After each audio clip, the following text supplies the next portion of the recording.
Hello everyone. ఈ రోజులలో అన్నీ కల్తీ అయిపోయాయి కదండీ! మనం ఇంట్లోనే నేచురల్‌గా మనం పెట్టుకునే కుంకుమ, ఎలాంటి కెమికల్ లేకుండా కెమికల్ ఫ్రీ కుంకుమ ఇంట్లోనే ఎంత ఈజీగా తయారు చేసుకోవాలో ఈరోజు మీకు వీడియోలో చూపిస్తాను. చూసేయండి మరి. ఇదిగోండి, నేను 2 టేబుల్ స్పూన్స్ పసుపు తీసుకున్నాను. ఇందులో 1 టేబుల్ స్పూన్ ముందుగానే తీసి పెట్టుకున్నాను. ఇది వంట సోడా అండి. బేకింగ్ సోడా అంటాం కదా!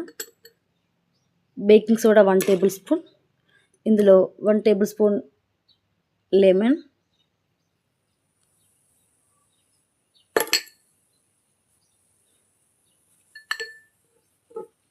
బాగా కలుపుకొని, ఇది మన కుంకుమ బాగా రావాలంటే ఒక 2 చుక్కలు కోకోనట్ ఆయిల్ ఆర్ నెయ్యి వేసుకోండి.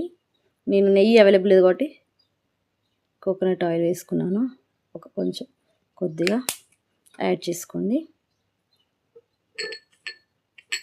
ఇలా బాగా కలుపుకొని ఒక కొన్ని గంటలు, అంటే ఒక 5